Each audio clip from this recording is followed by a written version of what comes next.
Hello dear students, welcome to you all. तो previous class में हम लोग न्यूक्लियोफिलिक सब्स्टिट्यूशन रिएक्शंस, इसका हमने बेसिक आइडिया लिया था कि किस तरीके से एक न्यूक्लियोफिलिक सब्स्टिट्यूशन रिएक्शन होती है। उसके अंदर हम लोगों ने SN1 SN2 और उनका बेसिक जो मैकेनिज्म है वो डिस्कस किया था।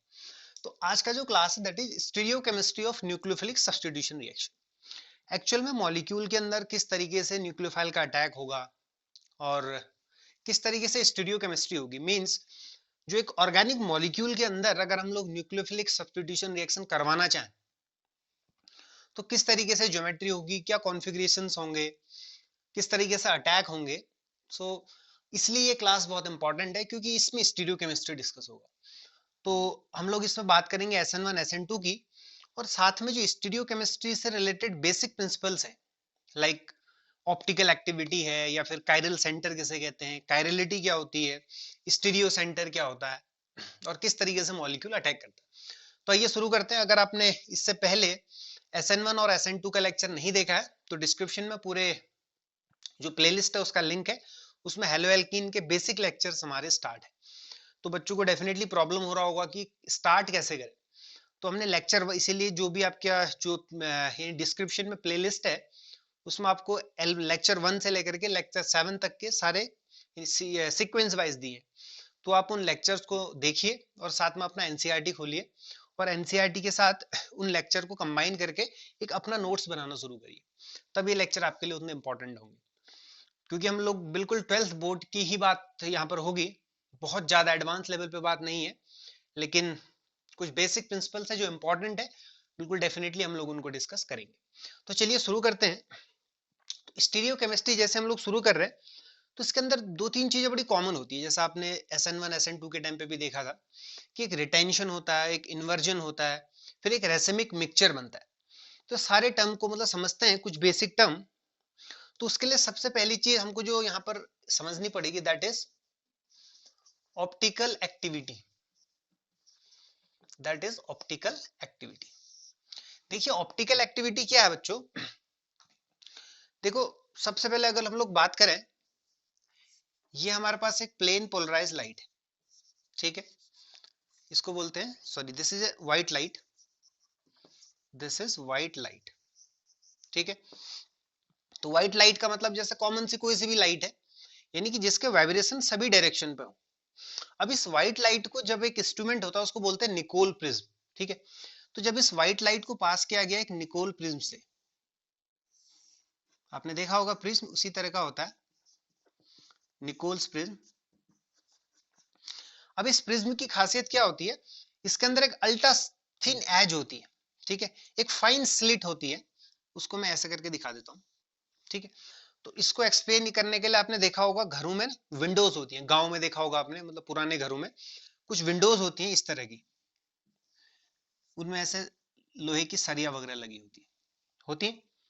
अब देखिए इसमें क्या होगा, सपोज आप किसी चीज को इस विंडो से पास करना चाह रहे हो। तो सपोज मैंने कोई चीज ये इससे पास करना चाहा, ठीक है, या कोई भी ऑब्जेक्ट ये, या सपोज कुछ भी मैंने पास करना चाहा, या फॉर एग्जांपल ये इसको मैंने पास करना चाहा, ठीक है। तो क्या होगा, जो इस सरिया के साथ यहाँ से जो इसके मतलब पैरेलल होगा वो पास हो जाएगा इससे। अगर इनकेस ये ऑब्जेक्ट आ गया, मान लीजिए ये देखिए, ये इससे पास नहीं हो पाएगा, तो इससे वही चीजें पास हो पाएंगी जो इसके पैरेलल होंगी, जो गैप्स आपको यानी कि दिख रहे हैं। तो उसी तरीके से निकोल्स प्रिज्म में भी बहुत क्या होती है, अल्ट्रा थिन एज होती है, ठीक है। इसको फाइन स्लिट बोलते हैं। तो क्या होगा कि जो व्हाइट लाइट के वाइब्रेशंस इस स्लिट के पैरेलल होंगे वही इससे पास हो पाएंगे। तो इससे जो लाइट के पास हुई उसके वाइब्रेशंस कुछ ऐसे थे, ठीक है। अब देखिए ये जो लाइट है इसको बोल देते हैं हम लोग शॉर्ट में PPL, यानी this is plane polarised light, ठीक है। अब देखिए जो ये प्लेन पोलराइज्ड लाइट है, अब इसमें क्या होगा, सपोज आप क्या करेंगे, यहां से इस प्लेन पोलराइज्ड लाइट को किसी ऑर्गेनिक कंपाउंड, सपोज आपके पास है यहाँ पर कोई ऑर्गेनिक कंपाउंड है, इससे पास किया, ठीक है। तो इसके अंदर जो कंपाउंड होगा उसकी कुछ प्रॉपर्टी होगी, भाई वो हो सकता है इस प्लेन पोलराइज लाइट को या तो क्या करे, क्लॉकवाइज डायरेक्शन पर रोटेट करे या एंटी क्लॉक, ठीक है। तो ये देखा गया कि जो ओरिजिनल प्लेन पोलराइज लाइट थी, ठीक है, ये थी। तो जब ये सॉल्यूशन से पास हुई, या तो ये इस डायरेक्शन पे चेंज होगी, ठीक है, इसको मैं यहां बना देता हूं। क्या होगा कि या तो ये क्लॉकवाइज डायरेक्शन पे रोटेट हो जाएगी ऐसे, या क्या होगी, ये एंटी क्लॉकवाइज डायरेक्शन पे रोटेट हो जाएगी, ठीक है। तो यही इस कंपोनेंट की ने कुछ एक्टिविटी करी इस पीपीएल के साथ। तो जो ये रोटेशन था, देखिए, ये हो सकता है ऐसे डायरेक्शन पे रोटेट हो गया हो, या हो सकता है ऐसे रोटेट हो गया हो। तो या तो ये क्या करेगा, लाइट को क्लॉकवाइज डायरेक्शन पर रोटेट कर देगा, या क्या करेगा, एंटी क्लॉकवाइज डायरेक्शन पर रोटेट कर देगा। तो ये डायरेक्शन जो रोटेशन है, इसको मेजर कैसे करते हैं, इसके लिए बच्चों के इंस्ट्रूमेंट होता है, इसको बोलते हैं पोलरीमीटर। तो पोलरीमीटर से हम जो लाइट की डेविएशन है उसको मेजर कर सकते हैं, बहुत आसान तरीका, ठीक है। तो अब यहां पर क्या हुआ, this whole phenomena is known as optical activity. तो जो भी आपके पास यहां पर ऑर्गेनिक कंपाउंड था, उस ऑर्गेनिक कंपाउंड ने इस लाइट को या तो क्लॉकवाइज डायरेक्शन पे रोटेट किया, या एंटी क्लॉकवाइज डायरेक्शन पे रोटेट किया। अब देखिए, इसी में अगर सपोज मान के चलो कि अगर ये एंटी क्लॉकवाइज डायरेक्शन पे रोटेट कर दे, एंटी क्लॉकवाइज डायरेक्शन मींस जो घड़ी के डायरेक्शन के अपोजिट है, उसको क्या बोल देंगे हम लोग शॉर्ट में, लेफ्ट, यानी कि लेफ्ट को रोटेट ये कर दे, तो उसको बोलते हैं लीवो रोटेटरी, लीवो रोटेटरी, या इसका एक नोटेशन है एल, और आजकल इसको मॉडर्न साइन में माइनस साइन से रोटेट ये कर देते हैं, ठीक है। तो एंटी क्लॉकवाइज या लेफ्ट को रोटेट ये कर रहा है, तो that is known as laevo rotatory solution. ये ऑर्गेनिक जो भी कंपाउंड है उसको एल से डिनोट करते हैं, उसका साइन नेगेटिव हो गया। अगर यही चीज इसको clockwise, if the rotation is clockwise direction पे रोटेट करे, यानी कि राइट साइड को रोटेट कर दे, तो इसको बोलते हैं डेक्स्ट्रो, डेक्स्ट्रो रोटेटरी, और इसको स्मॉल डी से या फिर प्लस साइन से रोटेट करते हैं, ठीक है। अब ये फिनोमेना था, साइंटिस्ट ने काम कर रहे थे इसके ऊपर, तो उन्होंने देखा कि कहीं पर रोटेशन हो ही नहीं रहा है, ठीक है। तो हो सकता है कि कुछ क्लॉकवाइज रोटेट कर दिया हो, और जो आधे हैं उनने एंटी क्लॉकवाइज रोटेट हो गया हो। तो ऐसे मिक्सचर को बोल दिया गया रेसिमिक मिक्सचर। खैर, हम लोग आगे उस पर आएंगे। अभी फिलहाल आपको इस एक्टिविटी को एक्सप्लेन ये करने का मीनिंग यही था कि अब ये समझो कि ऑप्टिकल एक्टिविटी है क्या। To rotate the plane polarised light clockwise, in clockwise और anti clockwise direction by any organic compound, this is known as its optical activity, ठीक है। तो आपने देखा कि व्हाइट लाइट थी, निकोल प्रिज्म से पास हो गए, कि एक डायरेक्शन पे लाइट के वाइब्रेशंस आ गए, that's why this light is known as plane polarised light. और इसको पास किया गया ऑर्गेनिक कंपाउंड के साथ, तो पोलरीमीटर से देखा कि जो पीपीएल है, इसको या तो इसने क्लॉकवाइज पे रोटेट किया, या इसको एंटी क्लॉकवाइज रोटेट कर दिया। This phenomena is known as optical activity. I think ये आपको क्लियर हो गया होगा, ठीक है। अब ये देखिए, अब जो ऑप्टिकल एक्टिविटी, अब कोई भी कंपाउंड हो सकता है बच्चों, उस कंपाउंड के अंदर एटम प्रेजेंट होंगे, तो ऑप्टिकल एक्टिविटी के लिए व्हाट इज रिस्पॉन्सिबल, बेसिकली क्या रिस्पॉन्सिबल है वो देखते हैं, इसको नोट कर लें, ओके। अब देखिए, जो ऑप्टिकल एक्टिविटी हुई, इस ऑप्टिकल एक्टिविटी के लिए एक्चुअल में रिस्पॉन्सिबल कौन था, which factor is responsible for optical activity. तो उसके लिए क्या करेंगे, हम किसी भी कंपाउंड को लेंगे।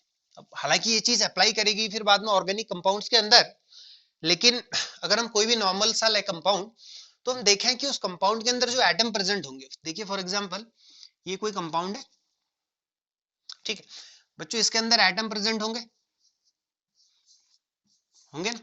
अब कंपाउंड दो तरीके का हो सकता है, या तो सिमेट्रिकल हो या अनसिमेट्रिकल हो, ठीक है।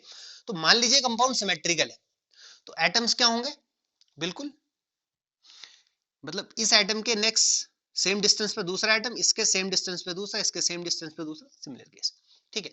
अब देखिए, यहां से सपोज आपने कोई लाइट पास करी, जिसको मैं बोल देता हूं प्लेन पोलराइज लाइट, ठीक है। अब बच्चों, लाइट भी क्या एक तरह की इलेक्ट्रोमैग्नेटिक वेव्स है, और जो कोई भी एटम है, मतलब कोई भी कंपाउंड है, उसके अंदर एटम प्रेजेंट होंगे, और एटम के अंदर इलेक्ट्रॉन प्रेजेंट होते हैं। तो अब क्या होगा कि यहां से जो पीपीएल, यानी एक तरह का इलेक्ट्रोमैग्नेटिक वेव है, इलेक्ट्रॉन है उसके अंदर, तो यहां भी इलेक्ट्रॉन है, तो एटम के अंदर जो इलेक्ट्रॉन होंगे, वो इस लाइट जो यहां से पीपीएल आ रही है, ये इसको क्या करेंगे बच्चों, रिफ्लेक्ट करेंगे, इसको डेविएट करना चाहेंगे। तो सपोज इसने इसको डेविएट किया, ये लाइट ऐसे डेविएट होगी। अब यहां देखिए, एट द सेम डिस्टेंस, क्योंकि आपका कंपाउंड सिमेट्रिकल है, तो सिमेट्रिकल है, तो एक एटम यहां होगा, तो इसके सेम डिस्टेंस पर एटम यहां पे भी होगा। तो अब ये एटम क्या करेगा, ठीक है, जो लाइट यहां से ऐसे आ रही थी, इसको उसने ऐसे रोटेट कर दिया।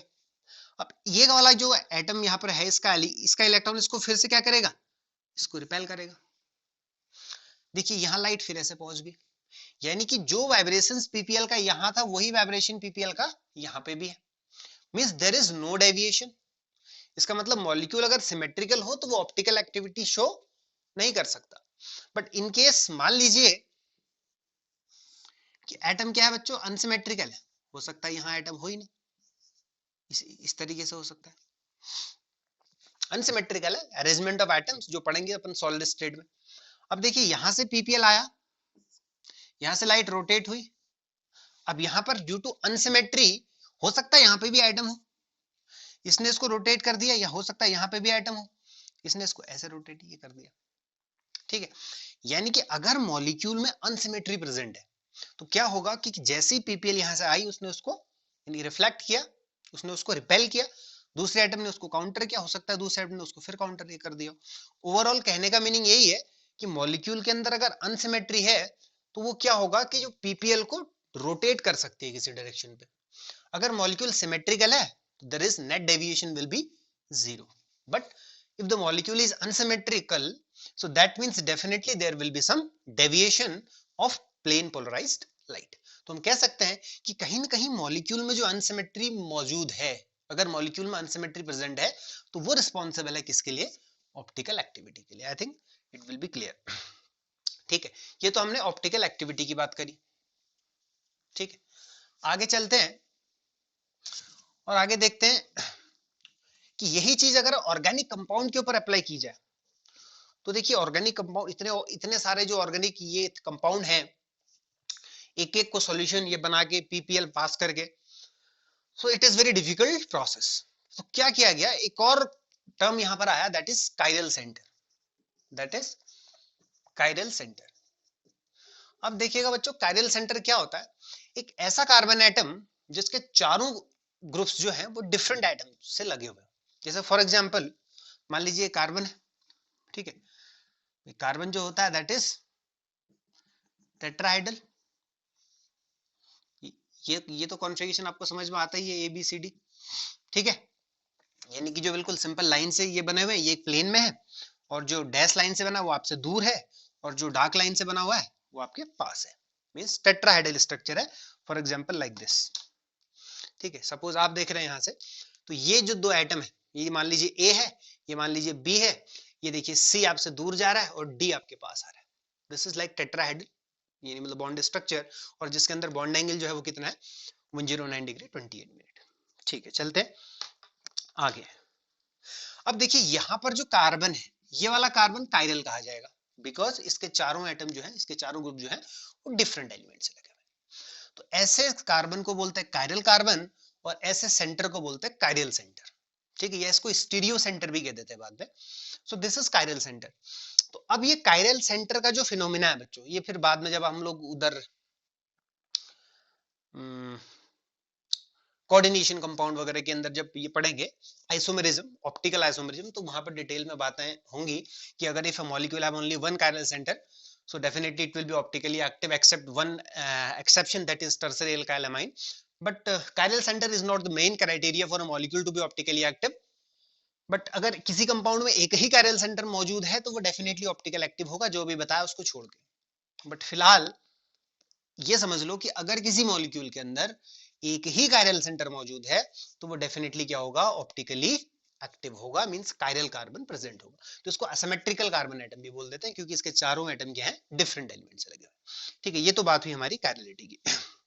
तो आप फिलहाल ये समझिए एक कायरल सेंटर का मतलब कार्बन के जो चारों ग्रुप्स लगे हुए हैं वो डिफरेंट, मतलब अलग अलग ग्रुप हो, एक जैसे ना हो। फॉर एग्जाम्पल अगर मैं यहाँ H लगा दूं, यहाँ भी मान लीजिए H लगा दूं, यहाँ CH3 लगा दूं, और यहाँ लगा दूं C2H5, तो ये कायरल सेंटर नहीं है, क्योंकि इसके अंदर दो हाइड्रोजन क्या हो गए, सेम हो गए। तो चारों जो ग्रुप्स लगे हुए हैं वो डिफरेंट होने चाहिए, तभी जो आपका कंपाउंड होगा वो क्या होगा, कायरल सेंटर उसके अंदर मौजूद होगा और ऑप्टिकली एक्टिव होगा। ठीक है, बट कायरल सेंटर को हम बोलते हैं, chiral centre is not a criteria for determination of a chiral optical activity. तो इसका जब कायरल सेंटर मेन क्राइटेरिया नहीं है तो क्या है, तो वो अगला क्राइटेरिया है बच्चों कायरलिटी। ठीक है, देखिए नेक्स्ट आ जाते हैं chirality, because chiral centre is not a main criteria for a molecule to it will be optically active or not, but chirality will be the main criteria for a molecule to be optically active. So what is chirality, वो discuss कर लेते हैं. चलिए बात करते हैं chirality. अब देखो कायरलिटी एक ऐसा वर्ड है जिसका मीनिंग होता है हैंडेडनेस, मतलब ये समझिए हाथ के जैसा. ठीक है.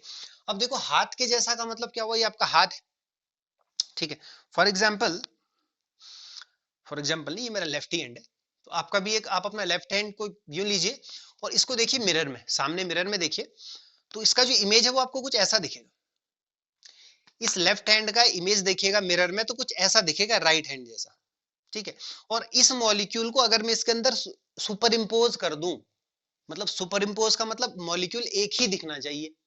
मतलब ये this is my left hand, I will see it's mirror image, it will seems like this, and if I am going to superimpose this mirror image on this original molecule, so that will be superimposed. if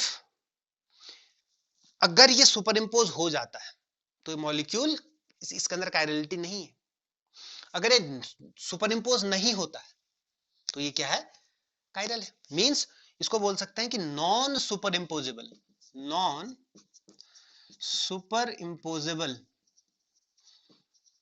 mirror images. इसी का फिर एक और नाम आता है बच्चों, उसको बोल देते हैं इनैंशियोमर्स, देखेंगे अभी.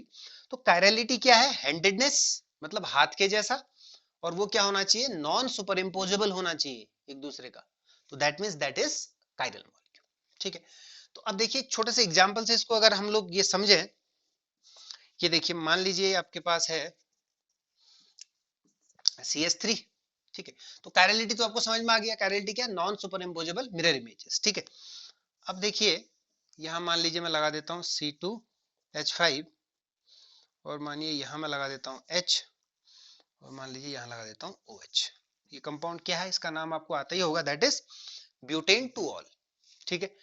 अब देखिए ये मैंने इसका थोड़ा सा इधर हो गया, कोई दिक्कत नहीं. तो ये ब्यूटेन टू ऑल है. ठीक है. अगर आप इसका मिरर इमेज देखें, मतलब इसके बीच में मैं क्या रख दूं, एक मिरर रख दूं, तो ये मॉलिक्यूल कैसा दिखेगा. देखिए कार्बन यानी कि जो OH है, अगर मैं यहाँ क्या रख दूं, मिरर रख दूं, तो ये वाला OH यहाँ दिखेगा. दिखेगा. अब देखिए ये जो CH3 इधर था, ये कहाँ दिखेगा, इस मिरर में यहाँ दिखेगा CH3. ये जो C2H5 था, देखिए ये कहाँ दिखेगा, यहाँ दिखेगा, दैट इज C2H5. और ये जो S था, ये कैसे दिखेगा, कुछ ऐसे दिखेगा.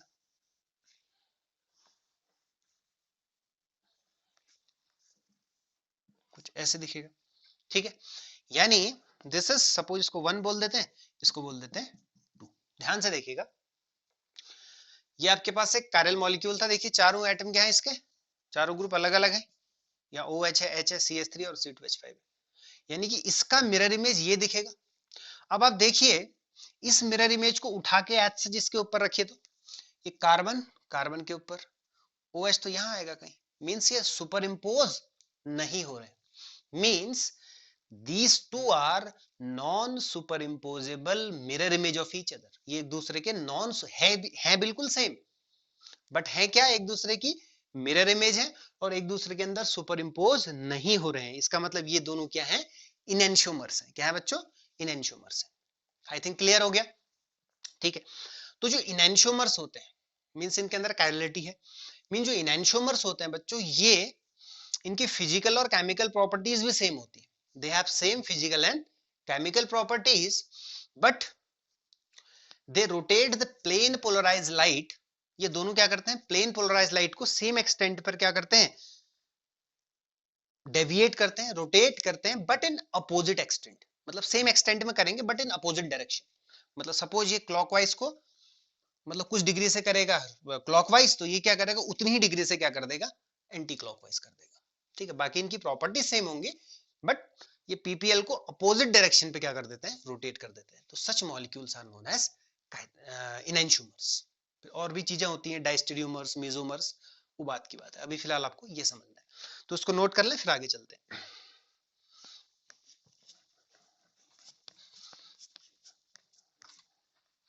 तो अब हम ऑप्टिकल एक्टिविटी के लिए बच्चों क्या देखेंगे, ऑप्टिकल एक्टिविटी के लिए क्या क्या होगा, चेक. कायरलिटी चेक करेंगे, बट अगर एक ही कायरल सेंटर मौजूद है मॉलिक्यूल में और तो डेफिनेटली वो ऑप्टिकली एक्टिव होगा। ठीक है, अब कुछ बेसिक टर्म और छूट गए हमारे, उनकी बात भी कर लेते हैं, जैसे इन्वर्जन, रिटेंशन और रेसिमिक मिक्सचर। बहुत आसान है, बस छोटा सा टॉपिक है, इसको भी आप, क्योंकि आपको SN1 और SN2 में बहुत यूज होने वाला है। तो देखिए फॉर एग्जांपल हम लोग कुछ एग्जांपल लेते हैं, उन्हीं एग्जांपल से फिर हम लोग इन्वर्जन, रिटेंशन और रेसिमाइजेशन समझ लेंगे। मान लीजिए आपके पास यहाँ लगा हुआ है CH3, ये एग्जांपल मैं दे चुका हूं आपको, किसमें, SN1 और SN2 में। ठीक है, क्योंकि SN1 और SN2 के अंदर हम लोगों ने जो मैकेनिज्म इससे प्रीवियस वाले उसमें किया था लेक्चर में, तो वही चीज है। मान लीजिए यहाँ पर है आपके पास C2H5 और यहाँ मान लेते हैं Br। ठीक है, ये एक एल्काइल हैलाइड है। ठीक है, C2H5, CH3H और Br। देखिए चारों इसके ग्रुप्स अलग अलग है, मीन्स ये कार्बन क्या है, कायरल कार्बन है, और ये क्या, कायरल सेंटर हमारे पास मौजूद है। तो अगर मैं बात करूं SN1 की, तो आपको प्रीवियस लेक्चर याद होगा, SN1 कंडक्ट्स इन 2 स्टेप्स। तो पहले स्टेप में क्या होगा बच्चों, formation of carbocation, means carbocation का फॉर्मेशन होगा। देखो, तो जैसे यहां से Br निकला, मींस Br नेगेटिव, और क्या बच गया, देखिए C, इसके ऊपर क्या आ गया, CH3, यहाँ क्या आया बच्चों, H, और यहाँ क्या आया डार्क लाइन से C2H5, और इस कार्बन पे चार्ज का आ गया plus, means formation of carbocation हुआ। तो अभी आपको एक्सप्लेन कर देंगे कि रिटेंशन क्या है और इन्वर्जन क्या है। बस ध्यान से आपको समझना है कि फर्स्ट स्टेप के अंदर there will be the formation of carbocation. तो जैसे ही कार्बोकैटाइन का फॉर्मेशन हुआ, देखिए इसको मैं यहाँ पर अच्छे से लिखता हूं, दैट इज CH3, यहाँ देखिए H, यहाँ देखिए C2H5, this is C2H5। Now this carbocation, और आप जानते हैं देखो 3 बॉन्ड है कार्बन के पास, means sp2 hybridisation, planar species, trigonal planar है। तो कोई भी चीज प्लेनर है, लास्ट क्लास पे भी डिस्कस किया था। तो प्लेनर के ऊपर या तो ऊपर से अटैक हो सकता है या पीछे से अटैक हो सकता है। ये कार्बन का जो सेंटर है बच्चों, ये क्या है, ये कार्बन जो C+ है, कार्बोकैटाइन है। अब यहाँ पर क्या होगा कि ये प्लेनर स्पीसीज है। तो प्लेनर स्पीसीज के अंदर देखिए, मान लीजिए आपके पास यहाँ पर 2 क्राइटेरिया है। मान लीजिए OH जो है वो फ्रंट साइड से अटैक होता है, मान लीजिए OH नेगेटिव कहां से अटैक ये कर रहा है, फ्रंट से अटैक कर रहा है, OH ने अटैक किया। ठीक है, तो जब फ्रंट से अटैक करेगा तो उस केस में क्या होगा, देखो यहां पर OH यहां जुड़ जाएगा, देखिए कार्बन, इसके साथ क्या लगा बच्चों, CH3।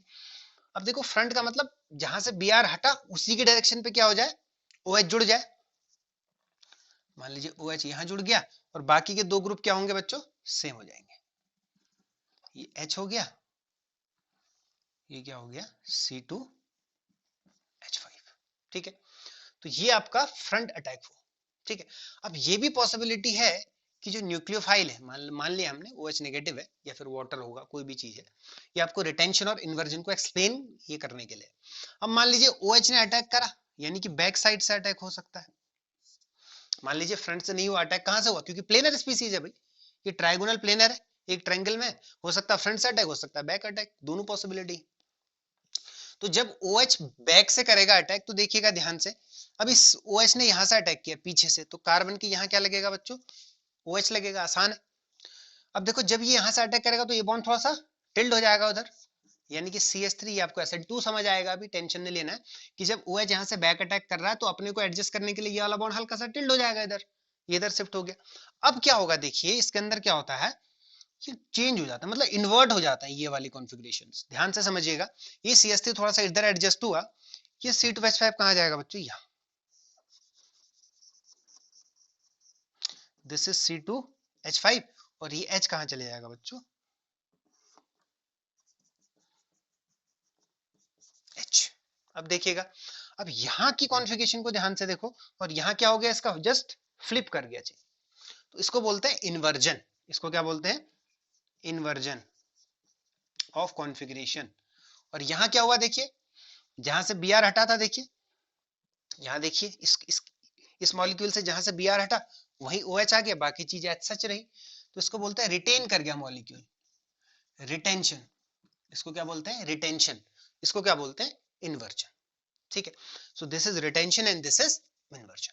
तो जब भी हमारे पास SN1 रिएक्शन होता है बच्चों, तो कार्बोकैटाइन बनता ही बनता है, कार्बोकेटाइन प्लेनर स्पीसीज होती है, तो जब प्लेनर स्पीसीज है तो उसके अंदर फ्रंट अटैक होने का चांस और बैक अटैक होने का चांस कितना, 50%, 50-50 है। तो फ्रंट से भी अटैक हो सकता है और बैक से भी अटैक हो सकता है। तो उस केस में रिटेंशन वाला प्रोडक्ट भी कितना बनेगा, 50%, और इन्वर्जन वाला प्रोडक्ट भी कितना बनेगा, 50%। तो जब दोनों 50-50 बनेंगे तो इस तरीके से हमारे पास क्या मिलेगा, एक मिक्सचर मिलेगा, उसी को क्या बोल देते हैं, रेसमिक मिक्सचर। तो हमारा SN1 भी रिवाइज हो गया, रिटेंशन क्या होता है ये भी समझ आ गया, इन्वर्जन क्या होता है ये भी समझ आ गया। तो SN1 जब भी रिएक्शन आप देख लो तो उसके अंदर एक प्रोडक्ट नहीं बनेगा बल्कि दो प्रोडक्ट बनेंगे, एक रिटेंशन वाला और दूसरा इन्वर्जन वाला। I think it is clear. इसको नोट करें फिर आगे चलते हैं। चलिए,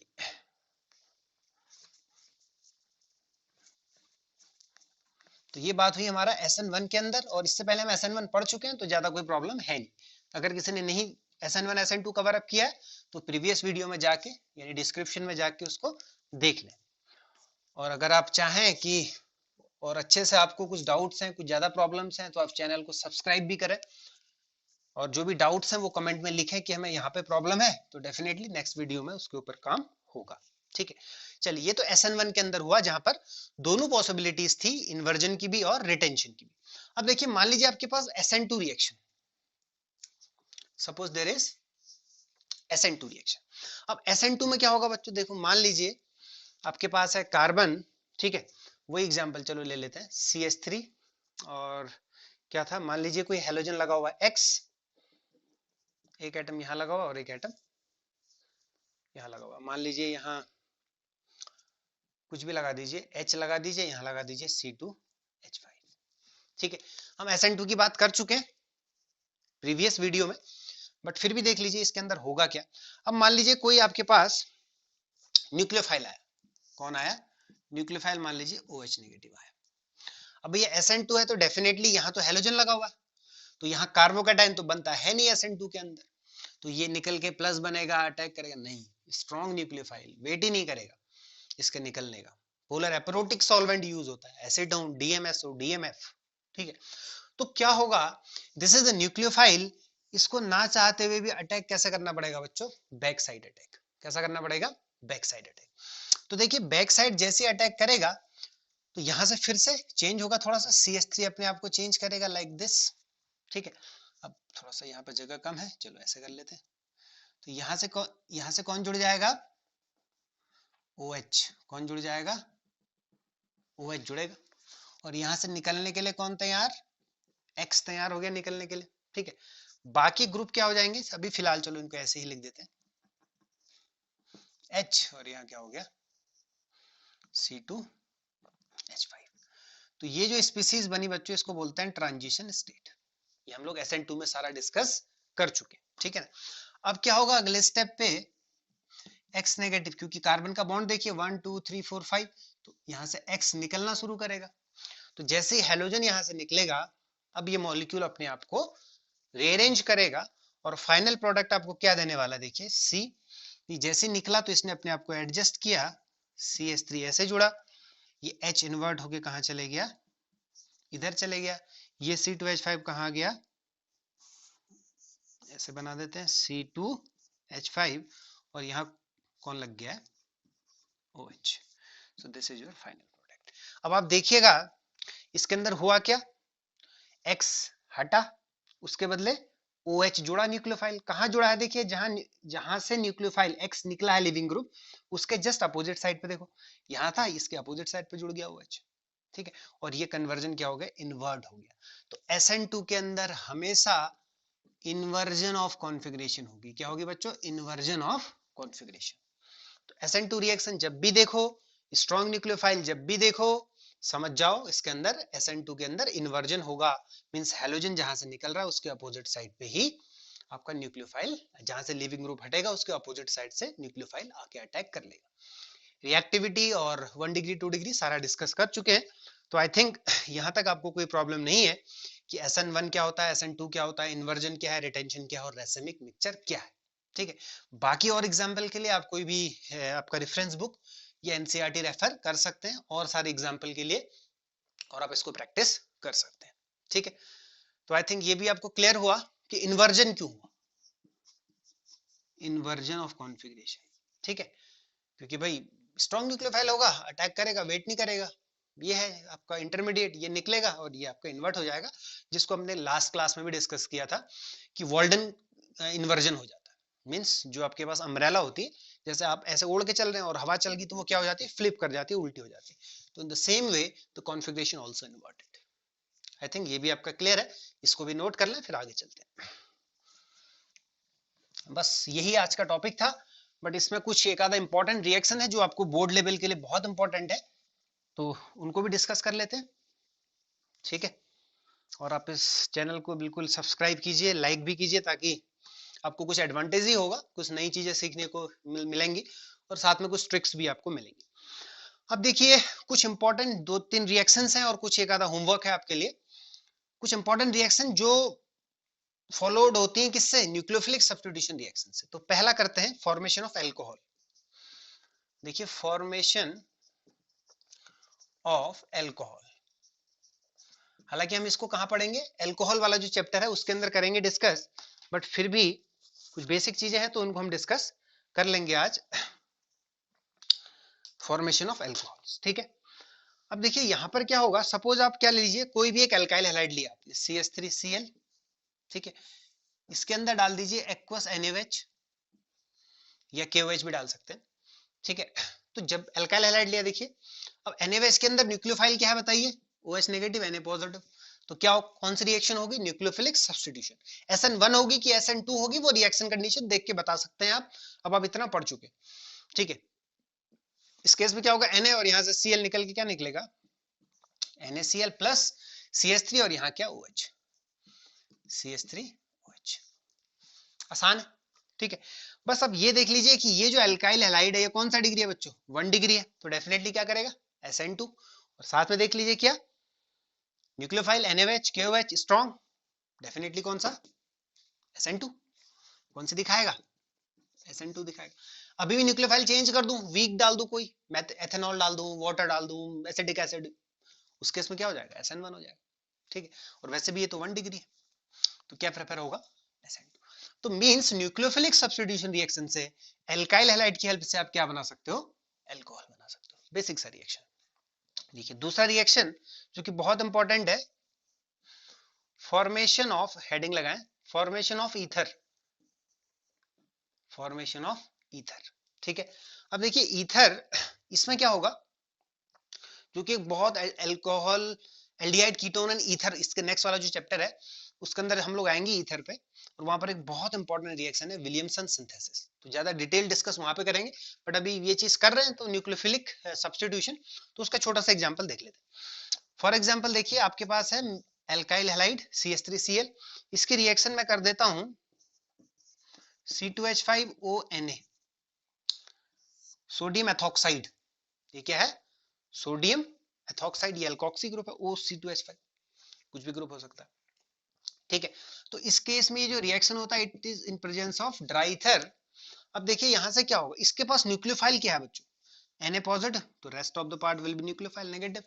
और यहाँ देखिए CH3Cl, तो पता ही है आपको, यहाँ से Cl निकला, यहाँ से Na निकला, क्या बाहर आया, NaCl प्लस क्या बच गया बताइए, CH3OC2H5, CH3OC2H5। देखिए ये भी अल्काइल ग्रुप है R, दिस इज O, ये भी अल्काइल ग्रुप है R-, यानी कि ईथर बन गया। तो आप अल्काइल हैलाइड से ईथर भी बना सकते हैं with the help of nucleophilic substitution reaction, ठीक है। इसका नाम क्या हो जाएगा, मिथॉक्सी एथेन या फिर इथाइल मिथाइल ईथर, ये हम लोग ईथर में करेंगे डिस्कस। तो इस रिएक्शन को वैसे भी बोल देते हैं विलियमसन सिंथेसिस। और यहाँ पर देखिए ये जो है C2H5 वो न्यूक्लियोफाइल है, कैसा न्यूक्लियोफाइल है बच्चों, कैसा न्यूक्लियोफाइल होता है, एनसीईआरटी में जो आपके पास एक लिस्ट दी है उसमें देख लीजिए कौन कौन से वीक न्यूक्लियोफाइल है, कौन से स्ट्रॉन्ग से न्यूक्लियोफाइल है, तो ये स्ट्रॉन्ग न्यूक्लियोफाइल है, तो इसलिए कौन सा रिएक्शन होगा, SN2। कौन सा रिएक्शन होगा, SN2। तो SN2 रिएक्शन मींस यहाँ पर क्या होगा, SN2 के अंदर भाई ये न्यूक्लियोफाइल अटैक करेगा, कैसे, बैक साइड से अटैक करेगा, तो यहाँ पर क्राउडिंग कम होनी चाहिए। क्राउडिंग कम होने के लिए कौन सा डिग्री अल्काइल हैलाइड ज्यादा प्रेफर होता है, 1 डिग्री। तो ये विलियमसन सिंथेसिस का लिमिटेशन भी है कि आप यहाँ पर अल्काइल हैलाइड 3 डिग्री यूज नहीं कर सकते, it is very important, detailed जो मतलब मैकेनिज्म है Williamson synthesis we will discuss on aldehyde ketone and ether. तो ये दोनों नोट कर लें, फिर आगे चलते हैं। ठीक है, तो ये कुछ इंपॉर्टेंट रिएक्शंस थे। इसी तरीके से और भी आप ट्राई कर सकते हैं, बस आप SN1 और SN2 के ऊपर जितना डिटेल प्रैक्टिस कर सकते हैं वो आप करिए। ठीक है, वो आपको एडवांटेज ही होगा उस चीज का। देखिए अब कुछ क्वेश्चंस हैं जो मैंने एनसीईआरटी से लिए। ठीक है, मान लीजिए CH3CH2Br प्लस KCl, आपसे कहा गया इसको कंप्लीट करिए in aqueous ethanol, aqueous ethanol के प्रेजेंस में। ठीक है, तो यहां पर क्या है बच्चों, substitution bye cyanide group Cl। ठीक है, आसानी से निकाल सकते हैं बाहर, क्या निकाल देंगे, KBr निकाल देंगे बाहर। KBr प्लस क्या बचेगा, देखिए CH3CH2Cn, CH3CH2Cn। ठीक है, बस आपको समझना है न्यूक्लियोफाइल है ये भी, तो कैसा SN1 SN2 होगा, ये सारी चीजें आप लोग अच्छे से समझते हैं। ठीक है, तो और भी नाइट्रो ग्रुप्स के हैं, और भी यहाँ पर बहुत सारी रिएक्शंस हैं, बट आपको ज्यादा उस पर डिटेल में नहीं जाना है। बस आप देखिए न्यूक्लियोफिलिक सब्स्टिट्यूशन रिएक्शन क्या क्या है, कहाँ SN1 होगा, कहाँ SN2 होगा, कहाँ रिटेंशन होगा, कहाँ इन्वर्जन होगा। अब कुछ क्वेश्चंस हैं जो कि आपको होमवर्क में ट्राई करने हैं, मोस्ट इंपॉर्टेंट पार्ट है, इसको आप ट्राई करिएगा। और ये SN1 SN2 इसका प्रीवियस लेक्चर और इस लेक्चर को कंपाइल करके आपसे ये प्रॉब्लम बड़ी आसानी से हो जाएंगे। चलिए पहला क्वेश्चन मेरा ये है, जैसे मैंने यहाँ पर KCN यूज किया और एनसीईआरटी में भी ये प्रॉब्लम उसने इंडिकेट किया हुआ है, अगर मैं इसके बदले यूज कर लूं AgCN तो मेरे प्रोडक्ट में क्या चेंज होगा, पहला क्वेश्चन, और उस प्रोडक्ट का नाम क्या होगा। दूसरा क्वेश्चन क्या है, देखिए नोट करिएगा, CH3CH2CH2OH इसका रिएक्शन करा दो SOCl2 से, तो प्रोडक्ट आपका क्या होगा। थाइनिल क्लोराइड पढ़ा हुआ है हमने बहुत अच्छे से, इसको करिएगा ट्राई। थर्ड क्वेश्चन है CH3CH2CH double bond CH2 plus HBr in presence of peroxide, peroxide की प्रेजेंस में क्या प्रोडक्ट होगा, ये भी बताना है आपने। ठीक है, फिर एक और क्वेश्चन है, इसको ऊपर लिख देते हैं। ठीक है, अगला क्वेश्चन है CH3CH double bond CH3 single bond CH3। ठीक है, ये क्वेश्चन है, इसके अंदर ऐड करना है HBr। ठीक है, यहाँ पर कुछ चलो सीधे लिख देते हैं, मार्कोनी को एडिशन कर दीजिए, ये तो बहुत आसान हो गया। ठीक है, CH3CH2CH double bond CH2 plus HBr in presence of peroxide क्या बनेगा, इसके साथ ये क्या बनेगा, और जो मैंने रिएक्शन था फर्स्ट में, अगर उसके बदले KCN के बदले AgCN यूज कर लें तो प्रोडक्ट क्या होगा। ये थोड़ा इंपॉर्टेंट क्वेश्चन है, तो इसलिए इस क्वेश्चन को ध्यान से देखें। तो ये फिलहाल हमारा आज का लेक्चर यहीं पर करते हैं वाइंड अप, तो आप इसका प्रैक्टिस कीजिए, और नेक्स्ट जो वीडियो होगा हमारा कुछ next type of reaction, that is जैसे न्यूक्लियोफिलिक तो हो गया, एलिमिनेशन रिएक्शंस के ऊपर आएंगे, फिर एलिमिनेशन के बाद रिएक्शन विद मेटल, और वहीं पर हमारा हेलोएल्केन्स के रिएक्शंस फिनिश हो जाएंगे। So till then please subscribe, like and share it. Thank you.